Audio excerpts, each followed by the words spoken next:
क्या कभी ऐसा हो सकता है कि किसी को जंगल से इतना प्यार हो जाए कि वही उसकी पहचान बन जाए? आज हम तुकाराम धांडे की एक बहुत ही खूबसूरत मराठी कविता रानवेड़ी की दुनिया में जाने वाले हैं। नमस्ते, मेरे चैनल माझी पाठशाला में आपका स्वागत है। चलिए बहुत आसान भाषा में मराठी सीखते हैं। आपका फीडबैक हमारी प्रेरणा है और वीडियो के लिए चैनल को सब्सक्राइब और शेयर करें। ये कहानी है एक ऐसी लड़की की जिसका दिल पूरी तरह से जंगल के लिए ही धड़कता है। तो चलिए शुरू करते हैं। तो ये कविता एक ऐसी लड़की के बारे में है जिसकी पूरी दुनिया प्रकृति ही है। वो सिर्फ जंगल में रहती नहीं है, बल्कि यूं कहिए कि जंगल ही उसकी पहचान है, उसकी आत्मा का एक हिस्सा है।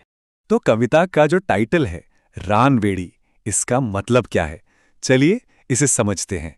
रानवेड़ी ये शब्द असल में दो शब्दों से मिलकर बना है।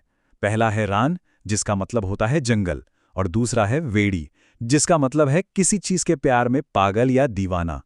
तो रानवेड़ी का मतलब हुआ वो जो जंगल के प्यार में दीवानी है, जिसकी आत्मा जंगल की तरह ही आजाद और जंगली है।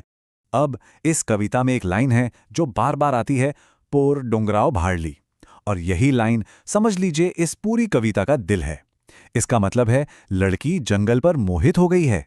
ये लाइन हमें बार बार याद दिलाती है कि उसका प्रकृति के साथ कितना गहरा और अटूट रिश्ता है। अब ये देखते हैं कि ये लड़की जंगल से अपने प्यार का इजहार कैसे करती है। देखिए, उसे सजने संवरने के लिए बाजार के गहनों की जरूरत ही नहीं है। क्यों? क्योंकि प्रकृति खुद उसका श्रृंगार करती है। तो सबसे पहले वो क्या पहनती है?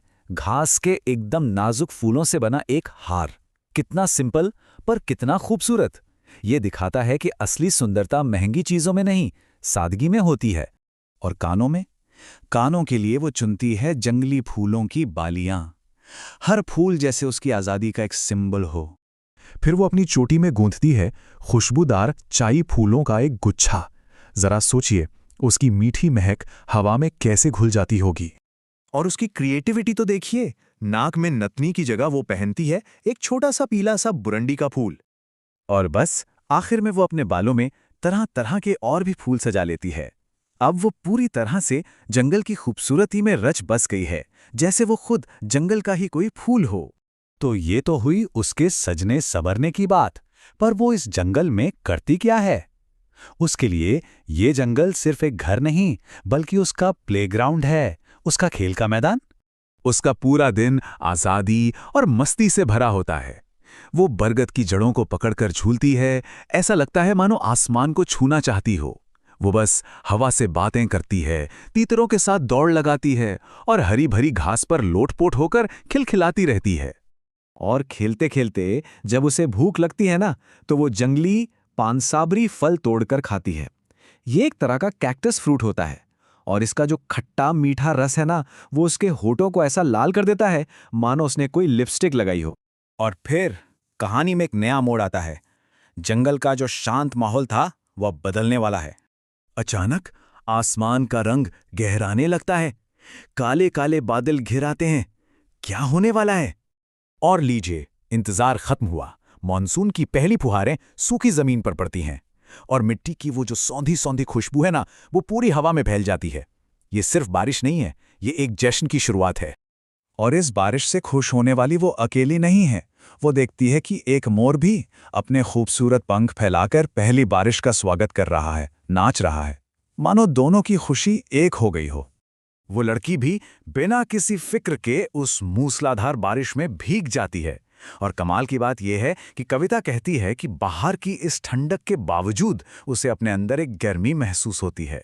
ये गर्मी है उसकी अपनी खुशी की, उसके अपने आनंद की। और इसी खुशी के पल में कविता हमें फिर से वही एक बात याद दिलाती है, पोर डोंगराव भाड़ली। हाँ, ये लड़की सचमुच जंगल पर मोहित है, जंगल में ही उसकी जान बसती है। तो इस पूरी खूबसूरत कविता से हमें क्या सीखने को मिलता है? दिल से रानवेड़ी होने का असली मतलब क्या है? रानवेड़ी होना सिर्फ जंगल से प्यार करना नहीं है, इसका एक गहरा मतलब है। इसका मतलब है प्रकृति के साथ जुड़कर वो सच्ची खुशी, वो आजादी और अपनी असली पहचान को पाना।